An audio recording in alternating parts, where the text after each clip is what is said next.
Hello hello hello hello hello hello hello hello hello.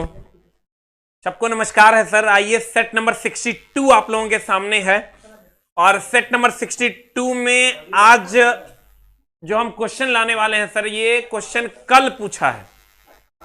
कल Sunday का जो exam है उसी में जो क्वेश्चन पूछा गया है इन्फोर्समेंट एसआई में, वो क्वेश्चन देखिए आपको कहां लेकर जाएगा। कहने का मतलब ये हुआ कि अब सर एग्जाम का लेवल थोड़ा सा अप किया है।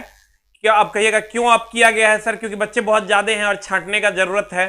तो छांटने का जरूरत है तो सर क्वेश्चन के लेवल को अप करना पड़ेगा। दिल्ली पुलिस का भी सर इस बार का जो क्वेश्चन आया था, कहां गया क्वेश्चन कहीं पता नहीं है सर। मैथ में 24.5 30.5 करके कैलकुलेटिव क्वेश्चन सब पूछा है। उसी तरह जब आप कल का क्वेश्चन देखोगे, ये कल का क्वेश्चन है, इन्फोर्समेंट एसआई का एग्जाम हुआ था बिहार सरकार का, उसी का ये क्वेश्चन है। अगर आप लोग कल दिए होंगे तो कल जरूर देखे होंगे ये क्वेश्चन। कोई सोच भी नहीं सकता हम अगर इस टाइप का क्वेश्चन देंगे तो कहेगा वो मशरूम पगला गया, ये सब कहीं पूछता है। अरे दाना, वो तो सेट करने वाला पे डिपेंड करता है की सेटिंग मार रहा है वो।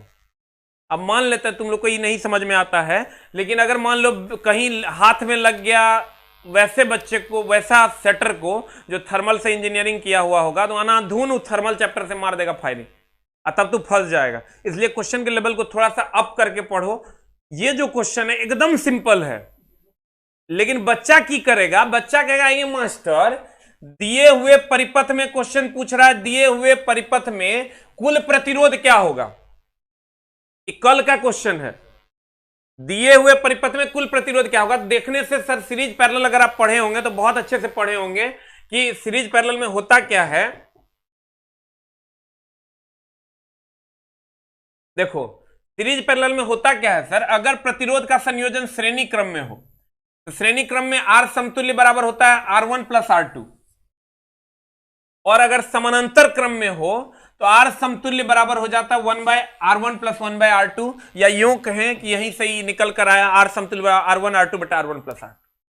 तो सर अगर आप पढ़े होंगे श्रेणी और समानांतर क्रम संयोजन तो कुछ इस कदर पढ़े होंगे कि ये ए बी सी दिया हुआ है, कह रहा है समतुल्य कुल प्रतिरोध क्या होगा। तो आप गौर से देखिए, आप सीरीज पैरेलल कैसे पकड़िएगा। अगर एक गो तार रहेगा, चाहे वो कैसा भी हो, टेढ़ा मेढ़ा जैसा भी होगा, अगर कैसा भी होगा सर एक गो तार रहेगा तो ये सब सीरीज में है। लेकिन जैसे दो गो तार हो गया तो वो पैरेलल में हो जाएगा। जहां पर दो गो तार होगा वो पैरेलल में होगा। आप गौर से देखिए, ये कंप्लीट ये सीरीज में है क्योंकि एक ही तार है, और यहां से दो गो तार खुल रहा है तो ये पैरेलल में है। अब इसको जब सॉल्व कीजिएगा सर, हम सर्किट का क्वेश्चन पीछे करवाए हैं, जो लोग अगर पढ़े होंगे शुरू से तो उनको पता होगा, डायरेक्ट ही क्वेश्चन करवाया हुआ है। ये 10 और 10 इस सीरीज में है, तो सीरीज में है तो सर आर समतुल्य हो गया 20 ओम। आर समतुल्य हो गया कितना ओम? 20 ओम। ये 20 ओम इसके साथ पैरेलल में है।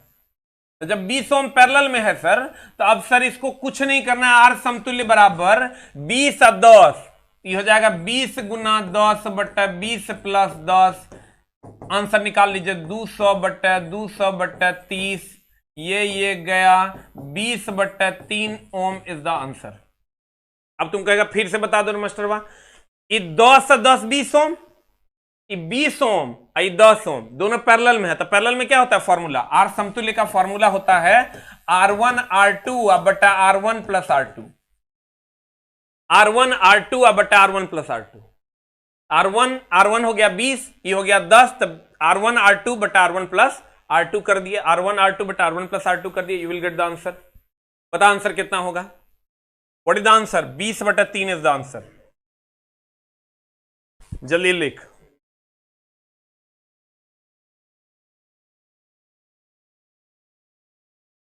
हो गया? दरोगा में सेम क्वेश्चन नहीं था, यही क्वेश्चन ही है ओरिजिनल। दरोगा में सेम क्वेश्चन नहीं, कल का क्वेश्चन है। यहां पर बाबूजी घर से थोड़े लाए हैं कि कल का ही क्वेश्चन तुमको दे रहे हैं हम।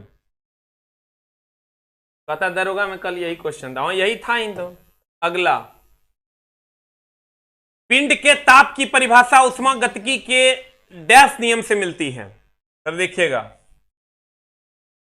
ये क्वेश्चन भी पूछा है, हम इसको बता भी दिए। अब देखो ये क्वेश्चन में मामला क्या है। चला मामला ये है पहले तो ऊष्मागतिकी का शून्यवां नियम कहते किसको है? ऊष्मागतिकी, एकदम आराम से चला, हमारा डिस्कशन करने आता तो एकदम आराम से दिमाग एडजस्ट करके रखना। ऊष्मागतिकी का शून्यवां नियम, ऊष्मागतिकी का शून्यवां नियम ये कहता है कि अगर ए का तापमान बी के तापमान के बराबर है, अब बी का तापमान सी के तापमान के बराबर है, यदि ए का तापमान बी के तापमान के बराबर और बी के तापमान सी के तापमान के बराबर, तो ए बराबर होगा सी के। अगर ये 5 है, ये भी 5 है, और ये 5 है तो ये भी 5 है, इसका मतलब ये दोनों बराबर होगा। नहीं समझा? हम कहते हैं कि अगर ये ए 5 है और ये बराबर है बी के, यानी ये भी 5 है, और बी 5 है और ये बराबर है सी के, ये भी 5 है, इसका मतलब ए और सी बराबर है। ऊष्मागतिकी का शून्यवां नियम कहता है ए का ताप बी के ताप के बराबर है और बी का ताप सी के ताप के बराबर है, तो ए और सी का ताप बराबर। ए का ताप बी के ताप के बराबर है और बी का ताप सी के ताप के बराबर है, तो ए और सी का ताप बराबर होगा, ए और सी का ताप बराबर होगा। क्लियर? तो कहते हैं ये ताप को परिभाषित करता है, क्योंकि ये कहता है, ये नहीं पूछा है, देखो क्वेश्चन क्या पूछा है, यदि ए का ताप बी के ताप के बराबर, बी का ताप सी के ताप के बराबर, ए का पैसा बी के पैसे के बराबर, बी का पैसा सी के पैसे के बराबर, इसका मतलब ए और सी का पैसा बराबर हो। यहां पैसा की जगह कहता है ताप। अब बताओ आंसर क्या हो जाएगा? हम कहते हैं ऊष्मागतिकी का शून्यवां नियम यह ताप को परिभाषित करता है, यह ताप को परिभाषित करता है, यह ताप को परिभाषित करता है। हो गया? बाप रे, एगो पूछ रहा है पर डे क्लास चलती है? पिछले 60 दिनों से संडे छोड़ के पर डे क्लास चलता है। अब देखो यहां पर क्या कहता है, कुछ लोग अभी जगवे किए होंगे, भौजी सब अभी जो है पढ़ना शुरू करेगी, मामी सब, चुट्टा सब कहीं का पढ़ेगा से नहीं होता। कहता है आज से, कब से क्लास चलता है सर? ऊष्मागतिकी का शून्यवां नियम कहता है इस नियम के अनुसार अगर ए का ताप बी के ताप के बराबर तथा बी का ताप सी के ताप के बराबर होगा तो ए और सी का ताप बराबर होगा। अर्थात ये कहता है ए का ताप बराबर बी का ताप, बी का ताप बराबर सी का ताप, ए का ताप बराबर होगा सी का ताप। ऊष्मागतिकी का शून्यवां नियम तापमान को परिभाषित करता है, तापमान को परिभाषित करता है। ऊष्मागतिकी का शून्यवां नियम किसको परिभाषित करता है? तापमान को। अब बता आंसर क्या होगा? आंसर क्या होगा? कहता है पिंड के ताप को परिभाषित ऊष्मागतिकी के किस नियम द्वारा? तो शून्यवां नियम द्वारा।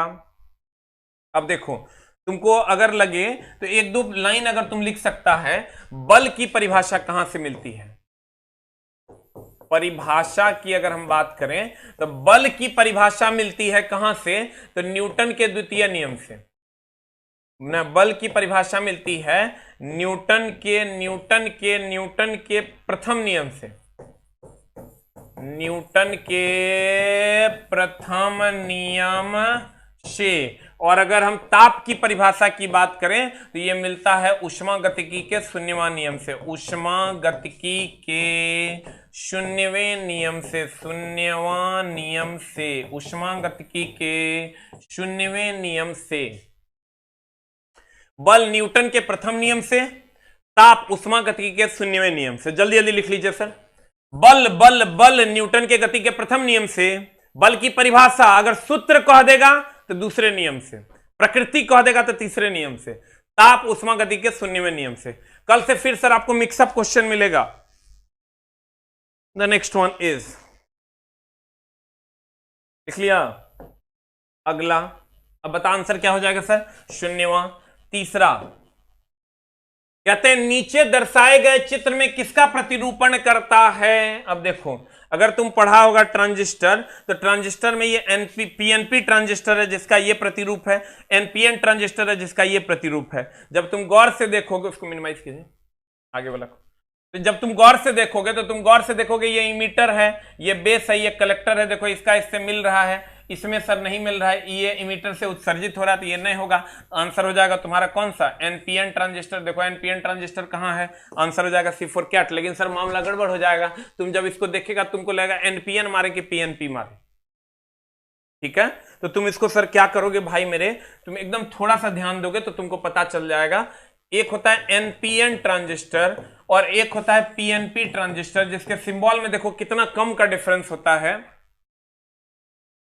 ये दोनों में सेम है। धीरे चेहरे, ये दोनों में सेम है।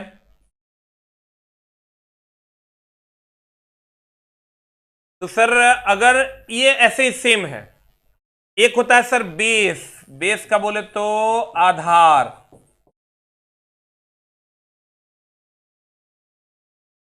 एक होता है सर इमीटर, इमीटर बोले तो उत्सर्जक, और एक बोले तो कलेक्टर, कलेक्टर बोले तो संग्राहक। इसमें भी होता है, इसमें कलेक्टर को सी से लिख देते हैं, इमीटर को ई से लिख देते हैं, बेस को बी से लिख देते हैं। तो सर बेस फिक्स है कि यहां होता है, दोनों के बीच में होता है। लेकिन मामला यह है कि एनपीएन में क्या होता है और पीएनपी में, एनपीएन में क्या होता है सर, उत्सर्जक से उत्सर्जित करता है। अभी तक देखो कोई डिफरेंस नहीं है, अभी तक कोई डिफरेंस है क्या, दोनों सेम है। लेकिन सर खाली थोड़ा सा डिफरेंस क्या होगा, उत्सर्जक एनपीएन में उत्सर्जक से उत्सर्जित करेगा और पीएनपी में उत्सर्जक से ग्रहण करेगा। यह बस इतने का डिफरेंस है। एनपीएन ट्रांजिस्टर में उत्सर्जक से उत्सर्जित करेगा, लेकिन पीएनपी ट्रांजिस्टर में उत्सर्जक से ग्रहण करेगा। ठीक है, अब ध्यान देना सर। लेकिन तुम कहोगे एग्जाम हॉल में दोनों में तुम कंफ्यूजिया आ जाओगे, तो कंफ्यूजियाना नहीं, हम बोलते हैं कैसे। ये N4 होता है नम्र आदमी, N4 क्या होता है सर, नम्र आदमी। N4 क्या होता है सर, नम्र आदमी। N4 क्या होता है, नम्र आदमी। इसमें दो N है। जैसे सर अगर हम नम्र हैं, इसका मतलब इधर से खाएंगे पीछे से निकालेंगे। अगर हम सर नम्र आदमी हैं तो इधर से खाएंगे पीछे से निकालेंगे। अगर हम दुष्ट हैं तो पीछे से खाएंगे आगे से निकालेंगे, उल्टान कर देंगे। अगर हम नम्र हैं तो इधर से खाएंगे इधर से निकालेंगे, लेकिन अगर हम दुष्ट हैं तो पीछे से खाएंगे और यहां से निकालेंगे। अब देखो, अगर ये दो गोयन है, इसमें एक गोयन है, ये दो गोयन है, इसलिए ये ज्यादा नम्र है। ज्यादा नम्र है इसका मतलब वही काम करेगा जो करना चाहिए, यानी उत्सर्जक से उत्सर्जित करेगा, बाहर निकलेगा। और ये एक गोयन है तो ये दुष्ट है, ये उत्सर्जके से खाएगा। उत्सर्जक जो है इसी से खाएगा। नहीं समझा? अगर ये एनपीएन ये पीएनपी है, दोनों में सिर्फ डिफरेंस ये है कि दो गोयन है ना तो उत्सर्जक से उत्सर्जित करेगा, इसमें एक गोयन है ना तो उत्सर्जक से खाएगा, उल्टा करेगा। ये नम्र नहीं है, दुष्ट है। उत्सर्जक से इसको उत्सर्जित करना चाहिए था, ये वहीं से खाएगा। अब इसको जल्दी से लिख लो, you will get the result.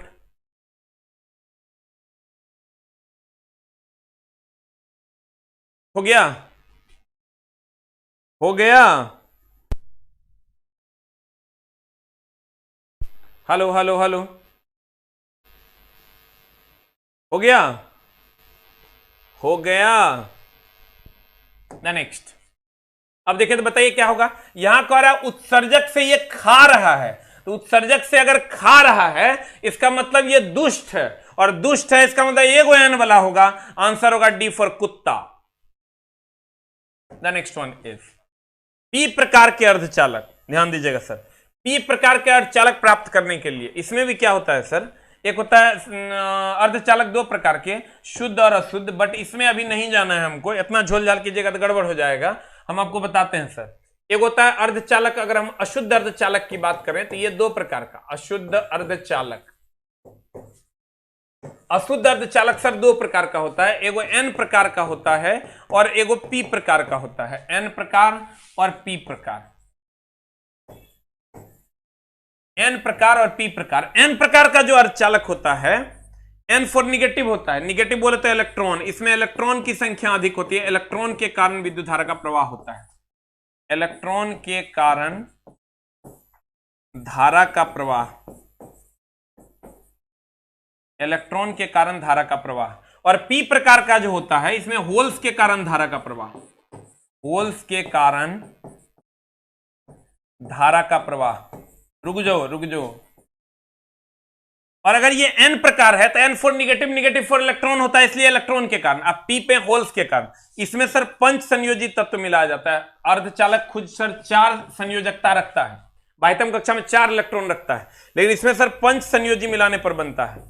पंच, थोड़ा सा ध्यान रखोगे तो हम एक जुगाड़ बताते हैं तो हर काम हो जाएगा। पंच संयोजी मिलाते, इसमें आओगे तो ये त्रिसंयोजी मिलाता, त्रिसंयोजी मिलाता। अब देखो 4 है, ये है, अगर हम 5 मिला दोगे तो n प्रकार बन जाएगा, 3 मिला दोगे तो p प्रकार बन जाएगा।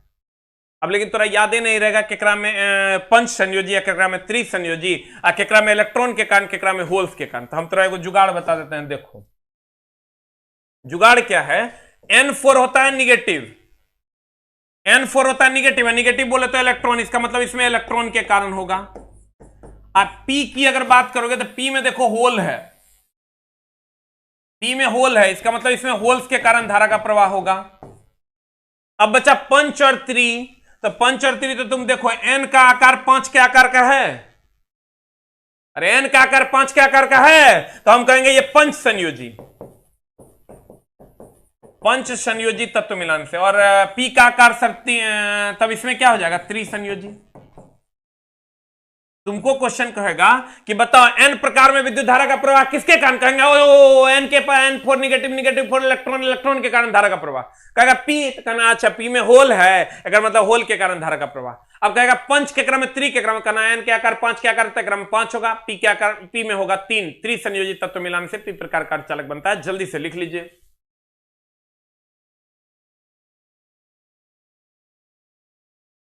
लिख लिए, हो गया।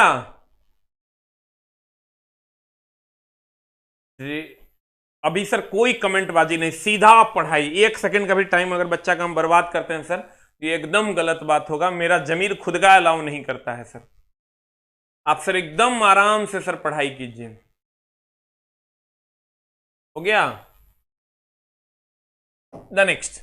अब सर बताइए, जैसे कहा p प्रकार के अर्धचालक प्राप्त करने के लिए, तो हम बूझ गए कि p पंच होगा n में, तो एकरा में होगा त्रि। अब त्रि देखो 3 संयोजकता वाले अशुद्धता, आंसर एक लाइन में मारेंगे आंसर।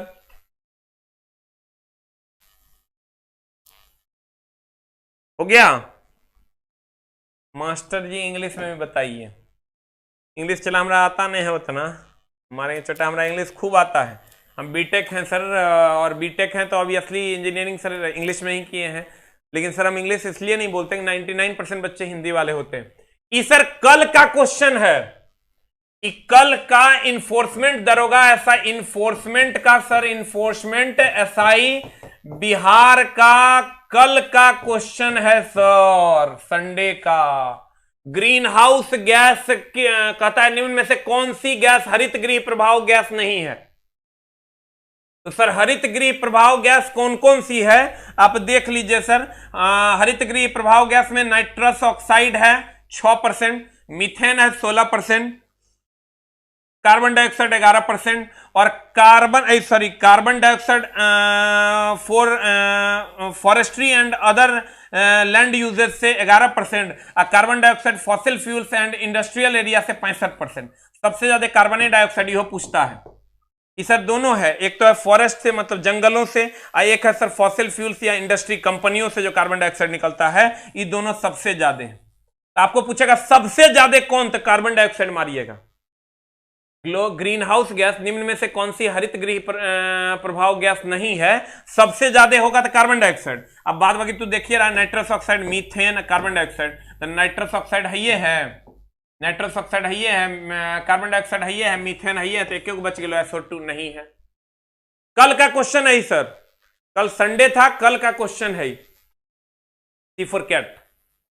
और तुमको कभी कभी क्वेश्चन ये पूछता है कि बताओ ग्रीन हाउस गैसेस सोर्स सबसे ज्यादा कहां से है सर। तो अगर आप यहां से अगर कहिएगा तो एग्रीकल्चर से 9% है, कमर्शियल से यहां इतना है, ट्रांसपोर्टेशन से सबसे ज्यादा है सर 29%। सबसे ज्यादा ट्रांसपोर्टेशन से सर इसका खतरा होता है। अगला ये भी कल का क्वेश्चन है। चला ये क्वेश्चन को ना थोड़ा सा खाली लैंग्वेज बदल दिया, लड़का को किया गया। अनाधुन हमको भी फोन किया गया, मास्टर भाई की है रे। तो सर मुक्त पतन उदाहरण है, मुक्त पतन उदाहरण है। सर मुक्त पतन का मतलब यहां हम कह सकते हैं, पतन का मतलब गिरना होता है, स्वतंत्र रूप से गिरना उदाहरण है, स्वतंत्र रूप से गिरना उदाहरण है, गिरना उदाहरण है, ये क्वेश्चन है मेनली। लेकिन लड़का कहा बाप रे बाप मास्टर मुक्त पतन की हो गया रे, नया वर्ड। देखो चला तुम लोग को लगता होगा हम टफ इसलिए पढ़ाते हैं क्योंकि टफ सर अगर पूछेगा तो आपकी जॉब लगेगी, क्वेश्चन बना के खाली क्या होगा सर। मुक्त पतन मतलब बकवासबाजी हम करने लगते हैं, कभी कभी हम एको सेकंड बर्बाद करते हैं, चला एकदम नहीं करना है। मुक्त पतन उदाहरण है, जब ये स्वतंत्र रूप से गिरेगा तो क्या कांस्टेंट होता है, जी कांस्टेंट होता है। जी मोल तो गुरुत्वीय त्वरण वो 9.8 अप्रॉक्स होता है। अगर कोई भी वस्तु ऊपर से नीचे या नीचे से ऊपर गिरती है तो लगभग कांस्टेंट होता है, एग्जैक्ट कांस्टेंट नहीं होता है, लगभग कांस्टेंट होता है। तो बताइए क्या हो जाएगा, शून्य वेग वाली गति, एक समान वेग वाली गति कि एक समान त्वरण वाली गति, बता आंसर क्या होगा, ए की बी की सी, डिफरकैट हो जाएगा। जब कोई भी पिंड ऊपर से नीचे गिरेगा तो एक समान त्वरण रहेगा, यानी जी का मान कांस्टेंट रहेगा। You will get the answer. हो गया। अगला क्वेश्चन भी कल इन्फोर्समेंट दरोगा में ही पूछा है, कल अगर आप दिए होंगे सर तो कल ये क्वेश्चन कल के एग्जाम का है। देखिए क्वेश्चन का लेवल कहां चला गया है। क्वेश्चन कहता है क्षारीय मृदा धातुओं में कौन सा अधिकतम विद्युतीय धनी है। लड़का कहेगा आगे माई तो मनी है, मामला तो हो गई गड़बड़ रे चला। जल्दी जल्दी हमको सर लव यू भेजिए तभी बताएंगे बढ़िया से। जल्दी जल्दी सर हमको लव यू भेजिए तब बढ़िया से क्वेश्चन बता देंगे। आपका काम इस क्वेश्चन का हम दर्द खत्म कर देंगे। जल्दी जल्दी भेजो, नहीं भेजेगा तो भगा देंगे।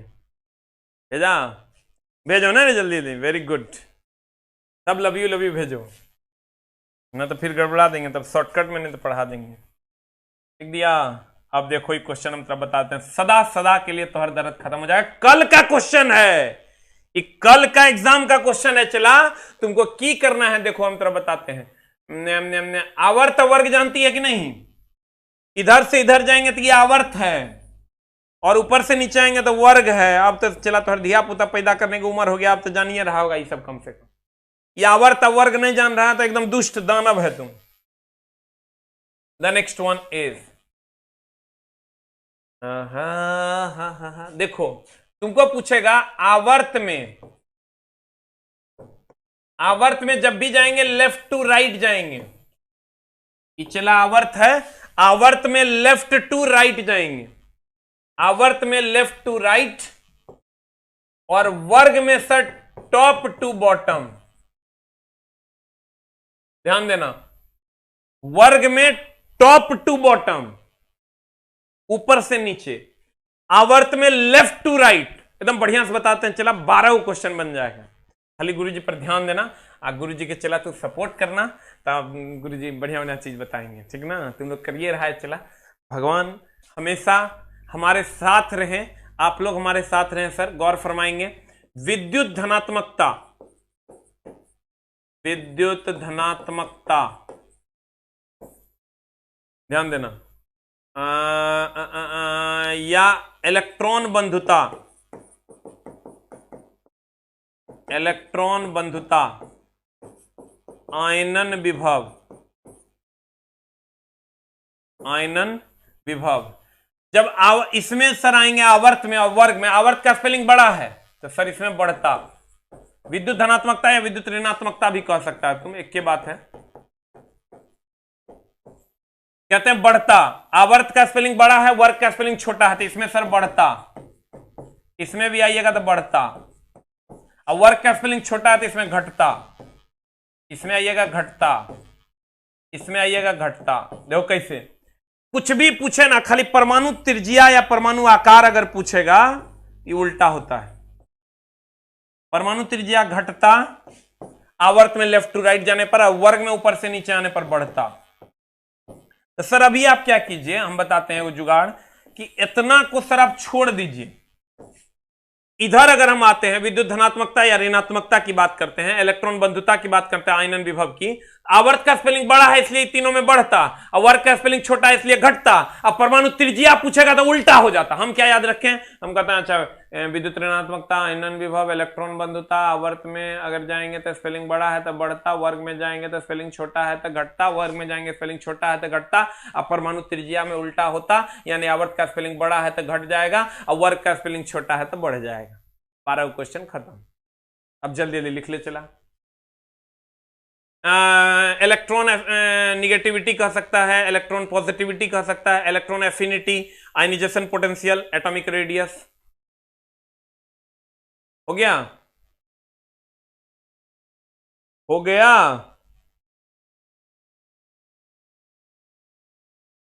हो गया।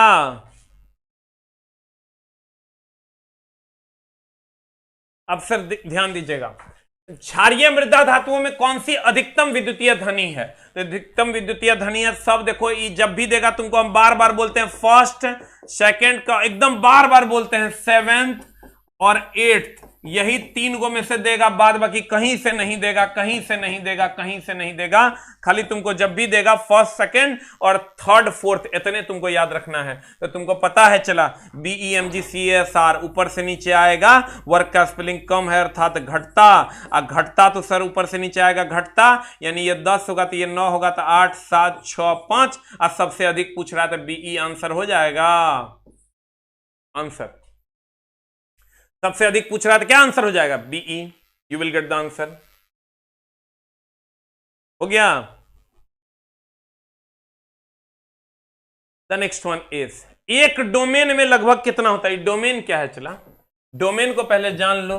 हम डोमेन किसको कहते हैं? जैसे सर कहते हो ना कि 1 दर्जन केले, 12 केले बोले तो 1 दर्जन, 12 केला बोले तो 1 दर्जन। तो सर केलों की संख्या को दर्जन में व्यक्त करते हैं, वैसे ही चुंबक में अणुओं की संख्या को डोमेन व्यक्त करते हैं। केलों की संख्या को दर्जन में व्यक्त करते हैं, वैसे ही चुंबक में अणुओं की संख्या को डोमेन में व्यक्त करते हैं। चुंबक में अणुओं की संख्या डोमेन में व्यक्त की जाती है, डोमेन में व्यक्त की जाती है। और एक डोमेन बराबर होता है 10 टू द पावर 18 से 10 टू द पावर 21 परमाणु। जैसे 1 मोल में 6.023 होता है चला, उसी तरह एक डोमेन में 10 टू द पावर 18 से 10 टू द पावर 21 परमाणु होता है। कुछ इजी क्वेश्चन था वो हम नहीं लेके आया। जाइलम फ्लोएम दिया हुआ था तो वो क्वेश्चन नॉर्मल था, और भी क्वेश्चन अगर हमको मिलेगा सर तो आपके सेवा में सर हाजिर कर देंगे। चुंबक के अणुओं की संख्या डोमेन से व्यक्त की जाती है। एक डोमेन बराबर होता है 10 टू द पावर 18 से 10 टू द पावर 21 परमाणु। हो गया? अरे हुआ। हाँ, LCR से भी क्वेश्चन आया था, कोई सोच भी नहीं सकता है सर, लेकिन वहां भी जाता है। एक डोमेन में लगभग 10 टू द पावर 18 से 10 टू द पावर 21 परमाणु होता है। अगला ध्यान दीजिएगा सर,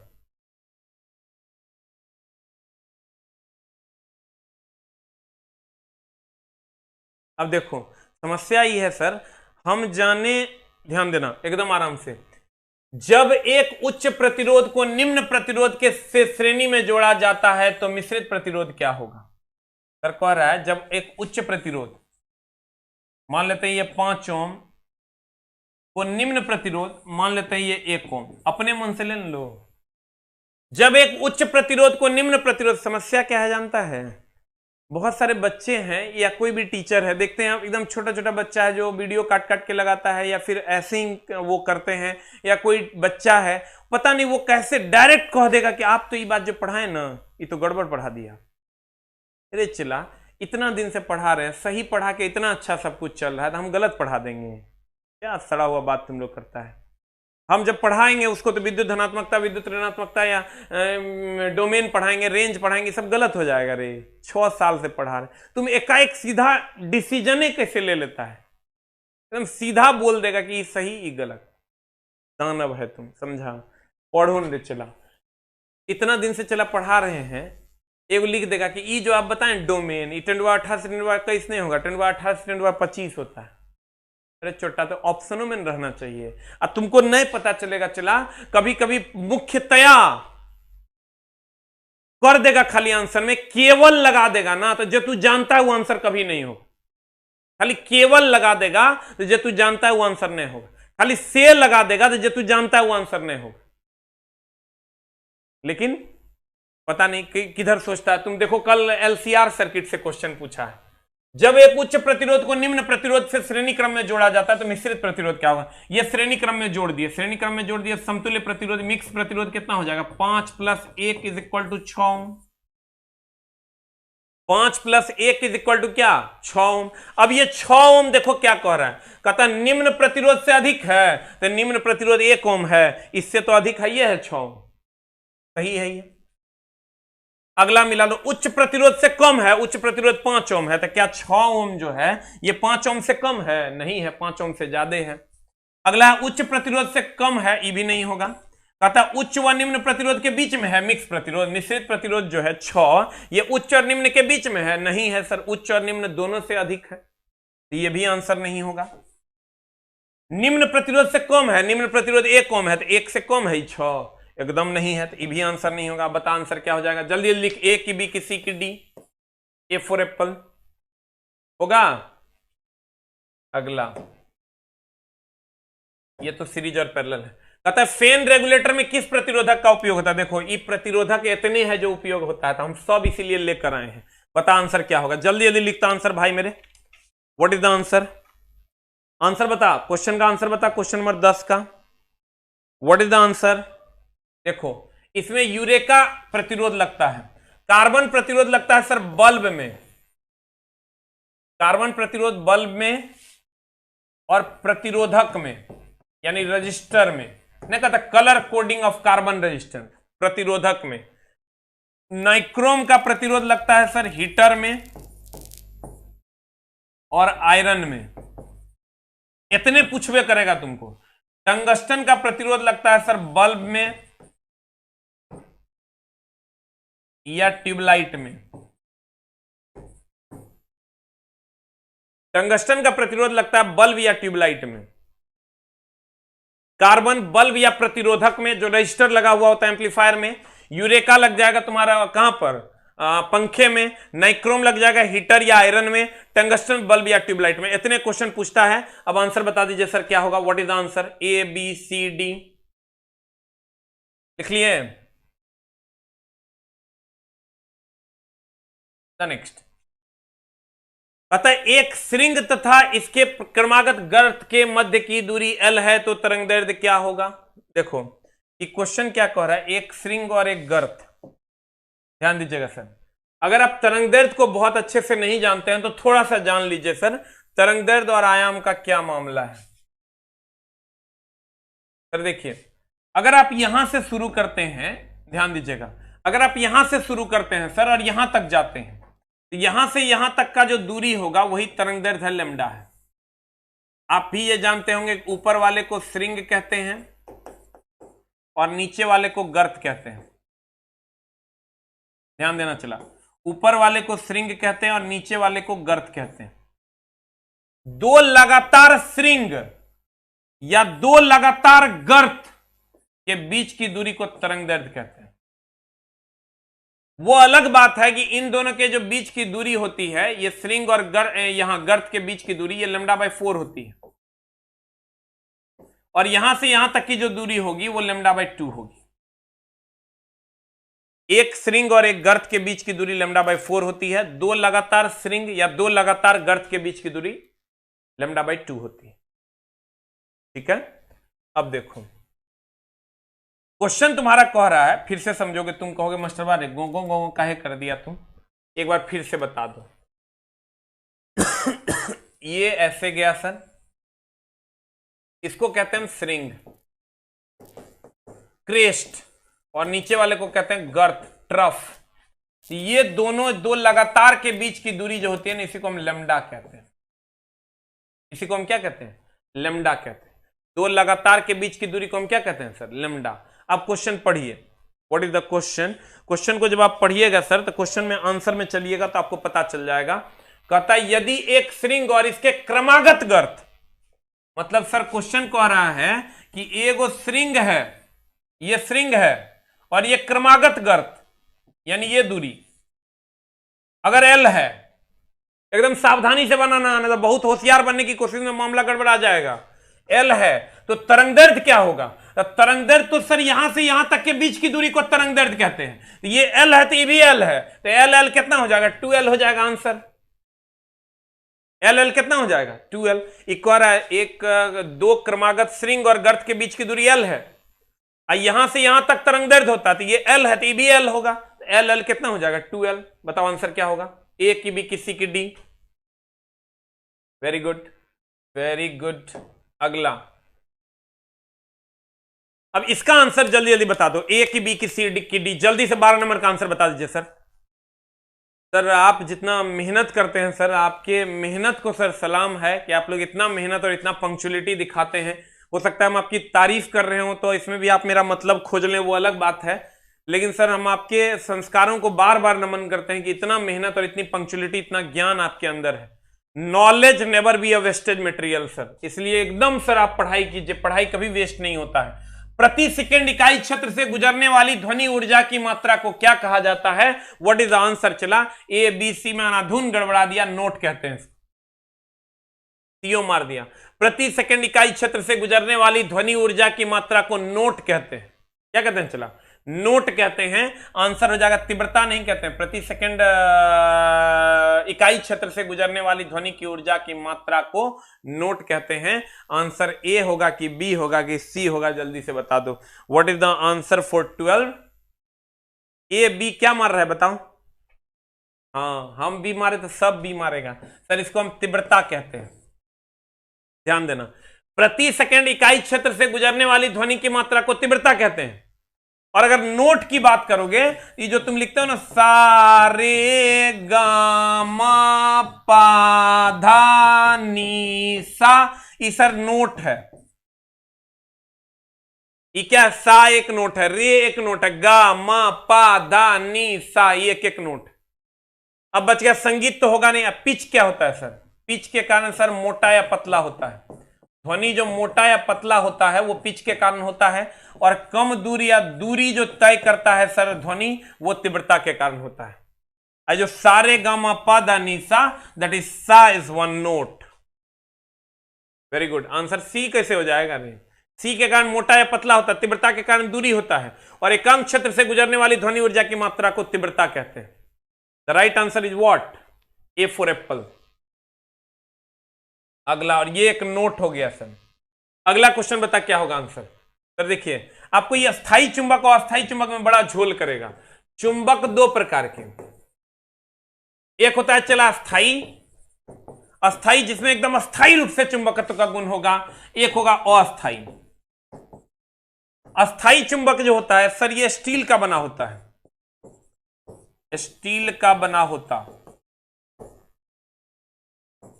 या एल्निको का बना होता है, एल्निको या एल्कोनेक्स। देखो इसको थोड़ा सा गड़बड़ा देता है, एल्कोनेक्स, एल्कोनेक्स, एल्निको या एल्कोनेक्स, या अल्युमिनियम, निकेल, कोबाल्ट। अस्थाई चुंबक बना होता है नरम लोहे का।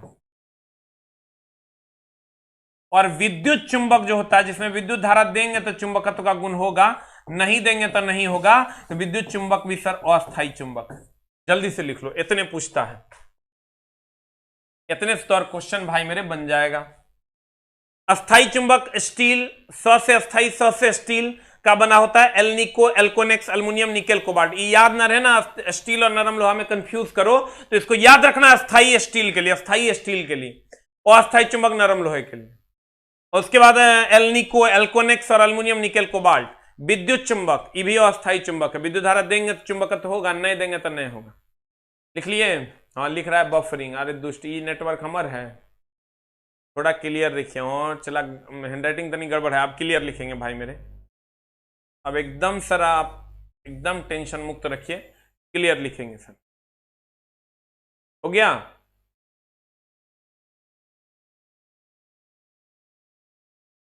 वो इलेक्ट्रॉनिक्स बेल वगैरह नहीं पूछेगा, जो पूछेगा वो पढ़ो नहीं चला, लास्ट टाइम में अलबल करेगा तो मामला गड़बड़ हो जाएगा। लेकिन अब क्वेश्चन टफ पूछेगा, ये तुम जान लो, क्वेश्चन टफ रहेगा, इसलिए तैयारी भी उसी हिसाब से कीजिए। अस्थाई चुंबक, स से अस्थाई, स से स्टील। कहता है अस्थाई चुंबक बनाने के लिए, अभी तुरंत ना हम थोड़ा बताए थे सर, स्टील का उपयोग करते हैं, एल्निको का उपयोग करते हैं, एल्कोनेक्स का उपयोग करते हैं, ये सभी हो जाएगा answer. D for dog. D for क्या? डॉग। हो गया? अगला देखिए, ये क्वेश्चन भी पूछा है। क्वेश्चन को देखिए सर, प्रतिध्वनि को कम करने के लिए ऑडिटोरियम को की छतों और दीवारों को किससे ढका जाता है? ये सर देखो, ये ऑडिटोरियम है, इतना बढ़िया हमारा घर रहता कितना अच्छा रहता ना रे।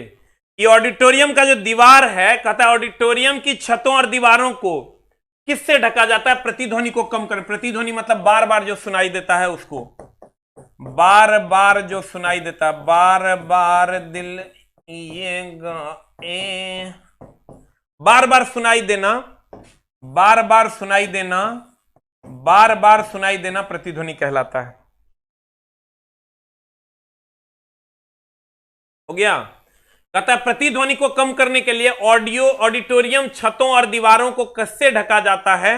तो हम कहते हैं सर, ये जो ऑडिटोरियम छत और दीवार है, इसको सर किससे ढका जाता है? ये देखो फाइबर का बोर्ड लगा हुआ है। ये प्लास्टिक होता है क्या? कभी देखा ऑडिटोरियम में प्लास्टिक लगाओ, परावर्तित कर देगा। धातु भी नहीं होगा, भयानक परावर्तित कर देगा। रबर तो बहुत महंगा होता है। आंसर बता क्या हो जाएगा? Fibre board. ये देखो फाइबर का बोर्ड लगा हुआ है इस पर, ताकि ध्वनि को अवशोषित कर ले। What is the answer? What is the answer? चला बी फॉर बॉल।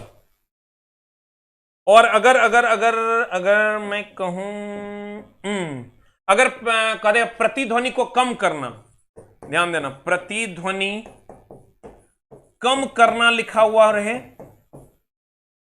या एकॉस्टिक पदार्थ कहे, एक के बात है, एकॉस्टिक पदार्थ कहे,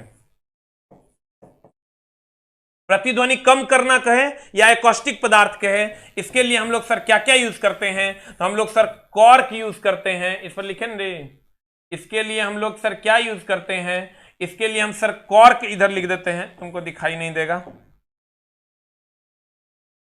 रुक जा। इसके लिए हम लोग सर कॉर्क,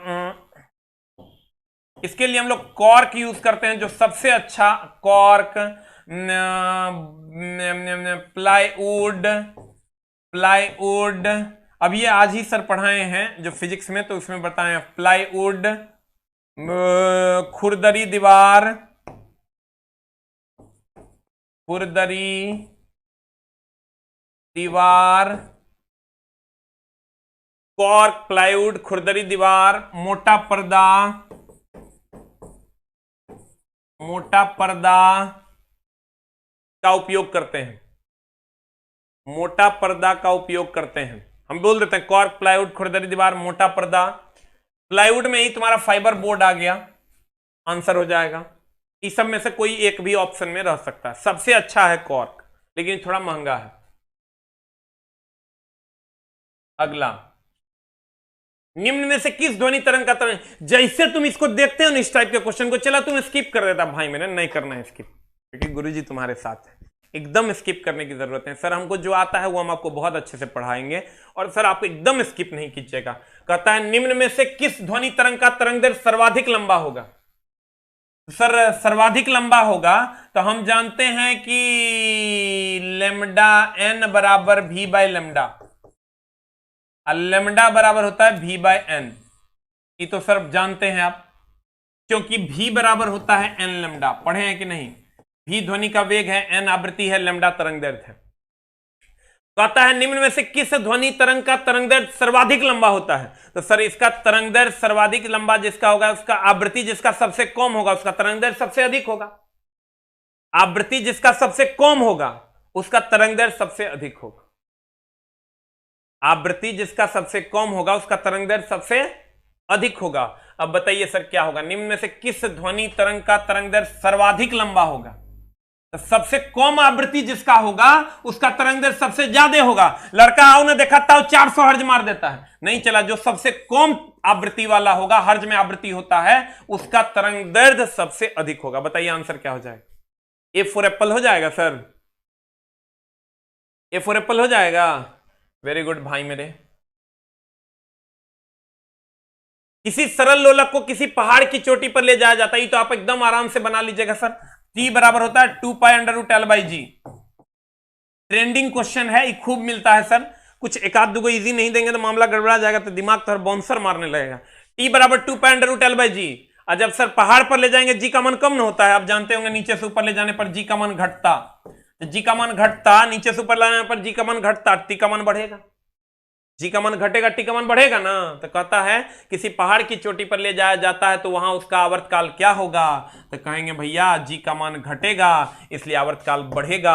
आंसर बता दीजिए sir. Answer what is answer? A की बी की सी की डी? पहाड़ पर कह दे, चंद्रमा पर कह दे, तो चंद्रमा पर जी का मान क्या होता है? चंद्रमा पर कह दे वहां भी सर घटता है, तो ये बढ़ जाएगा।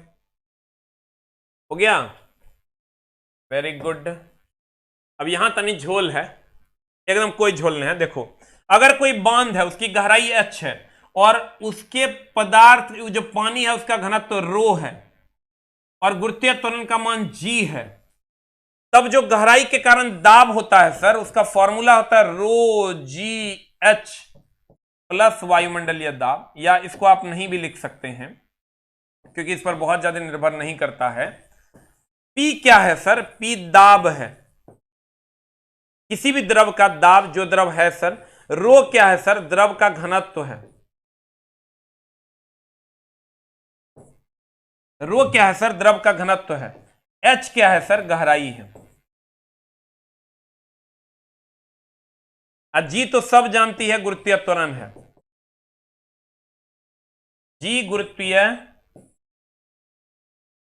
त्वरण है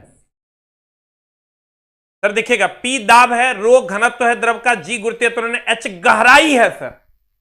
तो किसी भी द्रव का दाब तीन चीजों पर निर्भर करता है, उस द्रव के घनत्व पर, उसकी गुरुत्वीय त्वरण पर और गहराई पर। ऊंचाई पर नहीं सर, गहराई पर।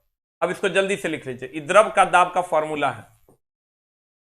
ठोस का तो सर सीधे होता है दाब बराबर बल बटा क्षेत्रफल। लिख लिए सर? हम आपका एक सेकंड भी बर्बाद नहीं करेंगे क्योंकि हमारे अंदर से आवाज आती है कि अब ही बच्चों का सर एक सेकंड भी अगर कोई बर्बाद करता तो गुनहगार हो जाएगा। डुप्लीकेट बुक मिल रही है, और चला डुप्लीकेट बुक हम बोले ना, बुक डुप्लीकेट मिल रही है तो कृपया आप सर रेड वाला जो कवर है वो डुप्लीकेट है, उसमें चैप्टर्स गायब हैं। ए को बी, बी को सी कर दिया गया है। मास्टर बाबू अगर आएगा तुम इसलिए सर प्लीज ना लें डुप्लीकेट किताब, ये आपसे सादर अनुरोध है सर।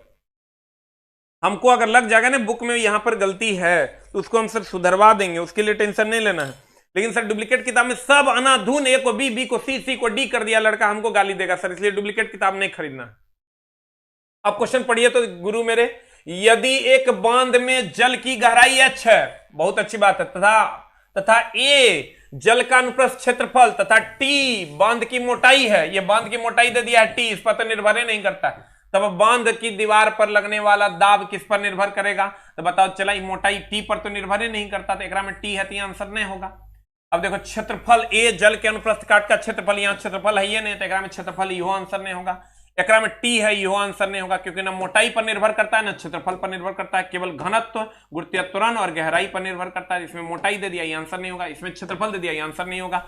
इसमें मोटाई दे दिया, ये आंसर नहीं होगा। टी मोटाई है, आंसर की हो जाएगा, इनमें से कोई नहीं। हो गया? डुप्लीकेट वाला पिक सर हम लगा दिए हैं, देखिए हम बता भी देते हैं सर। ये जो आप सर कोशिश कीजिए कि बुक जो है टेलीग्राम पे जो लिंक दिया हुआ है वहीं से बुक करें, हम आपको यहां से डायरेक्ट भेज देंगे, लेकिन टाइम लगेगा, 6 से 7 दिन का टाइम लग जा रहा है सर। इंडियन पोस्ट से अगर भेजते हैं एमआरपी पे ही हम आपको भेज देंगे। लेकिन सर ये ग्रीन वाला कवर है, ये ओरिजिनल है, इसी में जो रेड टाइप है वो डुप्लीकेट है। इसी कवर को थोड़ा रेडिश रेड टाइप का लगेगा तुमको तो वो डुप्लीकेट है सर। फुल ग्रीन जो है वो ओरिजिनल है सर। वैसे हमने एफआईआर लॉन्च कर दिया है सर, बहुत जल्द उन पर कार्रवाई होगी, हो भी रही है। अभी लगभग 150 किताबें पकड़ी गई है और बहुत जल्द सर हम वहां तक पहुंचेंगे। कहता एक आदर्श है, जब यह आदर्श हो गया मतलब कोई विरोध नहीं होगा। एक लाइन दिमाग में एडजस्ट कर लो, डरना मत इस क्वेश्चन से। आदर्श हो गया मतलब कोई विरोध नहीं होगा। आदर्श आदमी वही आदमी है जिसका कोई विरोध नहीं होता है, मतलब जो सयान नहीं हो असयान हो, जो संपिड्य नहीं हो असंपिड्य हो, सब में अ लगा हुआ, उसमें कोई भी गुण अवगुण नहीं होगा। अब बताओ क्या होगा? बहुत सयान पूर्ण है, न्यूटन के सयान नियमों के अनुसार होता है, विद्युत प्रवाह को माना जाता है, घर्षण रहित और असंपिड्य होता है। यह आंसर हो जाएगा, घर्षण रहित या असंपिड्य। और लिख लो असयान भी। असयान मतलब जिसकी सयानता शून्य होती है। जिसकी सयानता क्या होती है सर? शून्य होती है। आंसर बताइए क्या हो जाएगा? एक की बी की सी 19 नंबर। ये बन जाएगा सर। एक घड़ी के सेकंड की सुई 2 सेंटीमीटर लंबी है तो उसका टिप की गति क्या होगा? इससे पहले भी सर आया था लेकिन वो आर में था। सेम क्वेश्चन को सॉल्व कर दिया गया है। तो सर अगर गति मांगेगा तो गति मांग रहा है चाल बराबर दूरी बटा समय, तो एक बार में ये ट्रेवल करेगा कितना? एकदम डरना नहीं सर, एकदम नॉर्मल क्वेश्चन है। 2 पाई आर अब बटा समय हो गया टी, तो 2 हमने सॉल्व करेंगे इंटू 22 बटा 7 गुना आर का वैल्यू है 2 सेंटीमीटर, तो 2 हो गया। टाइम है सर सेकंड वाली सुई है तो 60 कर दो। अब तो तुम लोग बना ही दोगे, बताओ आंसर क्या होगा? What is the answer? चला जल्दी जल्दी बता दे, जल्दी जल्दी भाई मेरा बता देगा what is the answer. What is the answer? Answer बताइए सर क्या होगा? 19 का आंसर बताइए। 19 का आंसर कितना निकल रहा है? A for Apple. सारा एग्जाम में बुक काम करेगा सर, किसी भी एग्जाम में। निम्नलिखित में से दाब की, हम तरह 2-3 चीज बताते हैं, सबका बीमा याद रखना। दाब का, सार्वत्रिक गुरुत्वाकर्षण नियतांक जी का, पृष्ठ तनाव का, बाद बाकी तुमको पते होगा। बल का पूछवे करता है, संवेग का पूछता है, लेकिन अब तो सर क्वेश्चन का कोई लेवल का कोई मतलब ही नहीं रह गया, कुछ पूछ सकता है। ये जो हम लिख रहे हैं हमरो विश्वास नहीं है कि यही आएगा, क्योंकि सर अब जो है क्वेश्चन की पूछ रहा है, अभी तक जो नहीं पूछा है वही पूछ देता है। इसलिए अपने लेवल को बढ़ाइए, ये मत कहिएगा कि मास्टर भाई ने बताया था। कुछ पूछ सकता है, जितना पढ़ पाता है उतना पढ़। दाब, जी, पृष्ठ तनाव, बल, संवेग, बल आघूर्ण, ये मेनली ट्रेंडिंग क्वेश्चन हैं जो पूछे जाते हैं। अब सर ये तो बना ही दीजिएगा। दाब बराबर होता है बल बटे क्षेत्रफल, बल बटे क्षेत्रफल। बल का होता है, चला बताओ क्या होता है बल का? बल का होता है, एकदम आराम से चला, बल का अगर हम बात करें, बल का अगर हम बात करें, बल का अगर हम बात करें, बताइए सर क्या हो जाएगा? आज एक इंपॉर्टेंट सूचना भी है सर जो आप लोगों को हम देने वाले हैं। दाब बराबर बल, आप कहिएगा फिर धंधा करेगा कोई, क्या रे मास्टर तुम लोग तो चला कुछ में नहीं छोड़ता है। बताओ चला एम एल टी पर पावर -2, क्षेत्रफल का होता है एल स्क्वायर। इसको सॉल्व कर लेना, खूब पूछता है, जितना लिखाए हम, मेरा मेन मकसद था जो पूछता है उसको हाईलाइट करवाना। इसको सर क्या कर सकते हैं? एम एल पर पावर -1 टी पर power -2, you will get the answer. देख लो कौन ऑप्शन में है। आज सर हो गया एम एल -1 टी -2, देख लो किस ऑप्शन में है।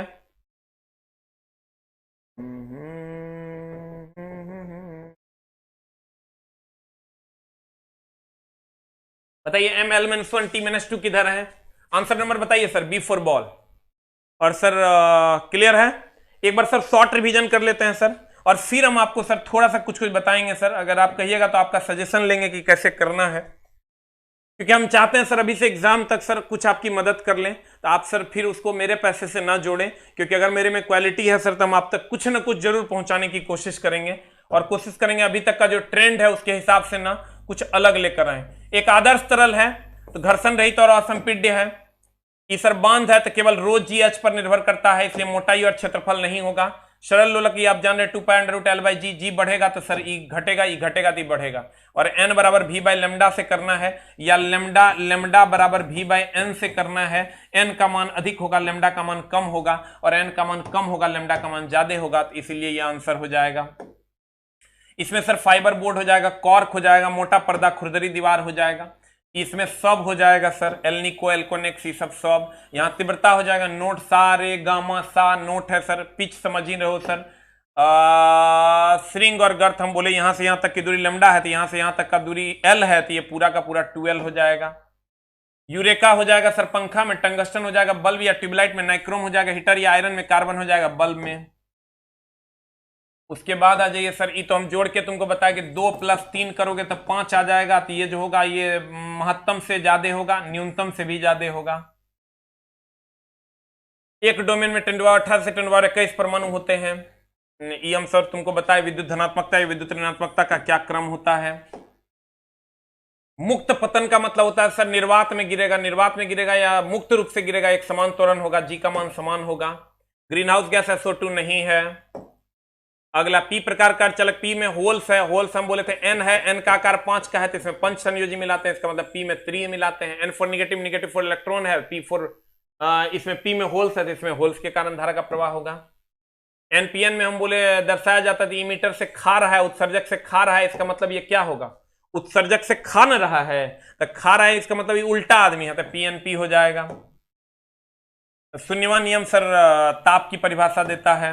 उसके बाद ये हम आपको सॉल्व कर दिए, ये 10 10 20 हुआ, 20 × 10 / 20 + 10 कर दिया आंसर। अब सर अनाउंसमेंट ये है कि आप हमसे क्या क्या चाहते हैं सर कि हम आपके लिए क्या क्या कर दें। सर आप आदेश दीजिए, हम सर उसके हिसाब से आपके लिए कुछ करना चाहते हैं। अभी से एग्जाम तक हो सकता है तुम मेरे पैसे को देखोगे, लेकिन सर अगर हम तुमसे 10-20 रुपए की प्रॉफिट, 10-20 रुपए की बात कर रहे हैं सर, इतने भी हमको बचेगा ही, इसमें इससे हम मना नहीं करते कि हमको 10-20 रुपया नहीं बचेगा, लेकिन हम चाहते हैं सर कि आपको भी मैक्सिमम से मैक्सिमम फायदा हो और आपको आपसे मिनिमम से मिनिमम लें, ताकि जितना भी कोई मार्केट में लेता होगा उससे मिनिमम ले, ताकि आप हमको ढेर सारा प्यार दो सर, क्योंकि आप नहीं तो गाली देने लगोगे, इसलिए सर हम ऐसा काम नहीं करेंगे। तो सर आप हमको ये बताइए कि आप हमसे क्या चाहते हैं कि हम आपके लिए सर, अगर आपका ये भाई कुछ कर पाएगा तो शायद हमको भी अच्छा लगेगा कि आप हमसे क्या चाहते हैं sir, what you want from me. जो आप चाहिएगा सर अगर हम पूरा कर पाएंगे तो जरूर पूरा करेंगे। हो सकता है इसमें बहुत सारे लोग मेरा मतलब नहीं देखें, लेकिन सर हम कोशिश करेंगे बेस्ट क्वालिटी आप तक पहुंचे, जो आज तक शायद आप उसका अनुभव नहीं कर पाए होंगे, वो क्वालिटी हम सर आप तक पहुंचाने की कोशिश करेंगे और मिनिमम फी में करेंगे, ताकि आपको सर ज्यादा से ज्यादा फायदा मिले। अब बताइए सर जल्दी जल्दी, जो आपका सर, हम अगर ये भाई आपके लिए कुछ कर पाएगा तो जरूर करेगा सर। अरे सर जीवन एक ही बार मिलता है और मौत अंतिम सत्य है, इसलिए कुछ करके जाएंगे कि कहीं भी मिलेगा तो ढेर सारा प्यार तुम देगा, क्योंकि सर हमको पता है कि आपके साथ अगर हम उल्टा करते हैं या कोशिश भी करते हैं तो आप हमसे मुंह फेर लोगे, ये हमको बहुत अच्छे से पता है। हम आपको मुंह फेरने नहीं देंगे, क्योंकि हमें आपके मोहब्बत की जरूरत है सर, ये मेरा कैरियर है और हम चाहेंगे कि आपके साथ ईमानदारी से काम करें और सर आपके साथ चलें, ताकि आप मेरे साथ चलें। हम आपको मुंह फेरने नहीं देंगे सर, वो दिन हम नहीं लाने देंगे आपको। बताइए सर क्या आप एक्सपेक्ट करते हैं हमसे। करंट अफेयर्स, सर हम करंट अफेयर्स के एक टीचर को ला रहे हैं। इट में भी कि 2-4 दिन आपको दिक्कत हो, लेकिन 2-4 दिन के बाद शायद आप धीरे धीरे उनसे एक्वेंटेड हो जाएंगे और वो भी आपसे एक्वेंटेड हो जाएंगे, तो आप सर ज्यादा से ज्यादा उनका लाभ ले पाओ। इसके लिए करंट अफेयर्स का एक टीचर मैं कल से लॉन्च करने जा रहा हूं 9 से 10 में। लीजिए आप एक काम आप काम कर दिए, आप कहेगा इसका बैच आ रहा है, आप कहेगा बैच आ रहा है मतलब पैसा लोगे, नहीं सर, आप ये बिल्कुल फ्री कर सकते हैं इसी YouTube चैनल पे, और उसका टाइमिंग होगा सर 9 से 10 में, 9 से 10 शाम में सर, शाम में यानी सर PM में,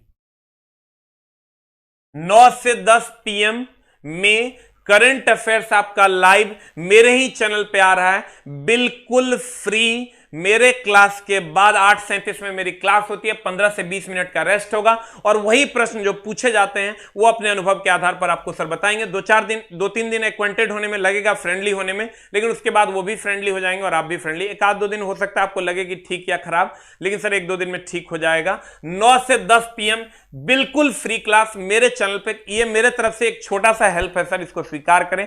अगर वो टीचर पढ़ा पाएंगे तो नहीं पढ़ा पाएंगे तो सर नहीं पढ़ाएंगे, जिसको अच्छा लगेगा वो पढ़ेंगे, जिसको नहीं अच्छा लगेगा नहीं पढ़ेंगे। हो सकता है बहुतों को अच्छा लगे, हो सकता है कुछ को अच्छा लगे। तो मेरे तरफ से एक कोशिश है सर, जो कि 9 से 10 में आपके लिए हम सर लेकर आ रहे हैं, बिल्कुल फ्री मेरे चैनल पे। और सर बताइए और क्या आदेश है सर? बिल्कुल फ्री है सर, कोई पैसा नहीं है सर। फिर भी हमको गाली देते रहते हैं आप लोग सर, ये ठीक काम नहीं करते हैं सर। अगर एक भी लड़का मेरे को गाली देता तो सब लड़के प्यार करते हैं सर, लेकिन एक आध को पता नहीं, कोई बात नहीं सर, हम उनको भी सेटिस्फाई करने की कोशिश करेंगे।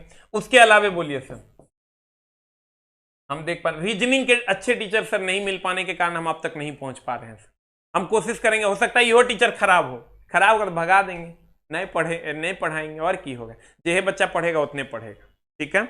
और मेरा चैनल मोनेटाइज हो गया है सर, मेरा एडसेंस का आज कोड आ गया है, तो ये मत कहना कि मास्टरबा झूठ बोला था कि कोड नहीं है, कोड देखो प्रचार आ रहा है। अब हो सकता है एडवर्टाइजमेंट आपको देखने को मिलेगा, तो सर उसके लिए सर मेरा चैनल ऑलरेडी मोनेटाइज आज हो चुका है, एडसेंस का कोड मेरा आ गया है, ठीक है। अब आइए सर दूसरे टॉपिक पे। दूसरा टॉपिक आप कहिएगा सर टेस्ट लाने के लिए प्रैक्टिस सेट। प्रैक्टिस सेट्स भी सर हम लेके आ रहे हैं, लेकिन सर टाइम इसलिए लग रहा है क्योंकि प्रैक्टिस सेट में बहुत ज्यादा काम करना पड़ रहा है सर, और एक लेवल का प्रैक्टिस सेट आपके लिए हम सर लेकर आ रहे हैं, और 24 सेट का प्रैक्टिस सेट होगा, 3 लेवल में होगा। हम उसके लिए अलग से वीडियो बनाएंगे। लेवल 1 होगा। हम सर इसलिए आपका टाइम उस टाइम नहीं लेते हैं कि आप कहिएगा अगर आइएगा देखो बीच में टाइम बर्बाद कर रहा है। लेवल 1, लेवल 2 और लेवल 3, 3 लेवल में हमने सर सेट को बांटा है। लेवल 1 में इजी क्वेश्चन, इजी भी नहीं होगा, वो भी बहुत ज्यादा टफ लगेगा आपको, और सर हम ऐसा क्वेश्चन नहीं देंगे जो प्रीवियस ईयर से रिलेट नहीं करता हूं। मेरे किताब का नाम ही होगा प्रैक्टिस विथ प्रीवियस ईयर। उस किताब का नाम ही है sir practice with previous year. Previous year के जो best of the best question जो आपको डाउट क्रिएट करते हैं या जो आपको सर परेशानी में डाल सकते हैं, उसको 3 लेवल में हमने बांट दिया, एकदम previous year original. Duplicate question के साथ अभी प्रैक्टिस करने का टाइम नहीं है, तो सर आप अपने ओरिजिनल क्वेश्चन के साथ खुद का इवैल्यूएशन आप कर सकते हैं कि कहां आपकी कमजोरी है, फेक क्वेश्चंस नहीं। किताब का नाम ही है sir practice with previous year. उसको 3 लेवल में बांटा गया। लेवल 1 में नॉर्मल क्वेश्चंस, लेवल 2 में उससे ज्यादा टफ, और लेवल 3 में सबसे ज्यादा टफ क्वेश्चंस होंगे। 3 लेवल में 8-8 सेट को हमने बांट दिया है। 8 सेट, 8 सेट और 8 सेट, ये आपकी सेवा में सर हम लेकर आ रहे हैं बहुत जल्द। That is practice set. कल में भी वो कल से परसों तक में छपने चल जाएगा, और अगले 1-2 दिन में सर आप तक पहुंच जाएगा। 11-12 तारीख तक आप तक पहुंचेगा, ऐसी हम संभावना व्यक्त करते हैं। लेकिन अभी जब तक हम कहें नहीं तब तक उसको खोजने नहीं जाना है। और कोई आदेश है सर तो बताइए। Practice with previous year, no fake questions, only previous year questions के साथ आपको प्रैक्टिस करने के लिए, क्योंकि ये हमको पता है सर कि प्रीवियस ईयर के पैटर्न पे ही क्वेश्चन रहेगा, तो हम फेक क्वेश्चंस के साथ प्रैक्टिस ना करें, लास्ट टाइम में वो ज्यादा बेहतर होगा। तो सर और दूसरी बात, मिनिमम एरर होगा, उसके लिए पिछले 1.5 महीने से सर 12 से 13 लोग इसमें लगे हुए हैं, एकदम मिनिमम एरर हो। तो सर आपकी सेवा में है। अगर आपको पसंद आएगा तो सर हम ये कोशिश करेंगे कि आप अगला प्रैक्टिस सेट भी जो मेरी आए तो उसको आप जरूर से जरूर लें। इसके लिए मैं इस प्रैक्टिस सेट पे ज्यादा से ज्यादा काम करूंगा, क्योंकि हमको पता है एक बार तुम अगर इस प्रैक्टिस सेट को नकार दिया फिर दूसरा तुम नहीं खरीदेगा। इसलिए सर हम आपके लिए बेस्ट ऑफ द बेस्ट लेकर आ रहे हैं। Thank you very much. और सर कुछ आर्ट से रिलेटेड भी क्वेरी है तो उस पर भी हम सर चर्चा करेंगे, बहुत जल्द आपसे मिलने आ रहे हैं सर। आर्ट से रिलेटेड जो एनटीपीसी में आर्ट सेक्शन है उससे भी सर रिलेटेड हम कुछ लेकर आएंगे आपके लिए। तब तक के लिए सर अलविदा, मिलते हैं सर अगले क्लास में, फिर कुछ ना कुछ आपके लिए सर हम लेकर आएंगे, और आपका भाई आपके लिए कुछ ना कुछ मदद जरूर करेगा। आर्ट्स की भी क्लासेस हम कोशिश करेंगे, कुछ क्लासेस आपके लिए अगर अरेंज कर पाए तो फ्री क्लासेस आपको यूट्यूब पे हम दे पाए sir. Thank you very much.